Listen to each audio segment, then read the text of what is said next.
পিছনে অনেক কারণ। আমাদের তো বিয়ে ছিল 4.5 বছরে। 4.5 বছরে যখন আমাদের বিয়ের আগে, যখন ইমন আমাকে পছন্দ করে, যখন ওর মানে ওদের বাসা আমার যাতায়াত শুরু হয়, ওর আব্বা ভাই ওরা দাওয়াত দিয়ে আমাকে একদিন নিয়ে গেছিল, ওর আব্বা একদিন এসে আমাকে উঠিয়ে নিয়ে গেছিল। ইমনের আম্মা কিন্তু আমাকে প্রথম খুব আদর টাদর করেছে, প্রথম যখন বিয়ের আগের কথা বলছি। বিয়ের পরে যখন দেখলো আমার বাবা মার সম্মতি ছিল না, তখন থেকে ওনার চেঞ্জটা আসে। She starts changing. তখন তার অ্যাটিটিউড, সে অ্যারোগেন্ট হয়ে যায়, আমাকে বকা মার এগুলো তখন ওরা, ফিজিক্যাল অ্যাবিউজ এগুলো তখন ওরা শুরু হয়, এবং মেন্টালি অ্যাবিউজ করা, যে টাকা পয়সা লাগবে, এটা আনো ওটা আনো, এগুলো। হ্যাঁ, তো ওখান থেকে শুরু হয় আমাদের শাশুড়ি বোর মধ্যে একটা গ্যাপ।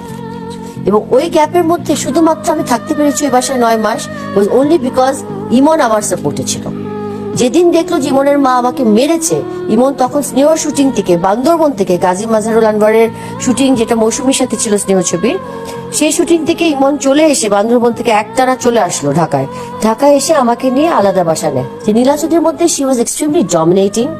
উনি ওনার মধ্যে খুব বেশি ছেলের উপরে ওনার একটা রাগ ছিল, যে ছেলে কেন ওয়াইফকে এত ভালোবাসছে, বা ওয়াইফকে কেন সবকিছু জিজ্ঞেস করে, ওয়াইফকে দিয়ে কেন কাপড় ওর রেডি করাচ্ছে, বা ও কেন ওয়াইফের কথা শুনছে, এগুলো ওনার পছন্দ ছিল না।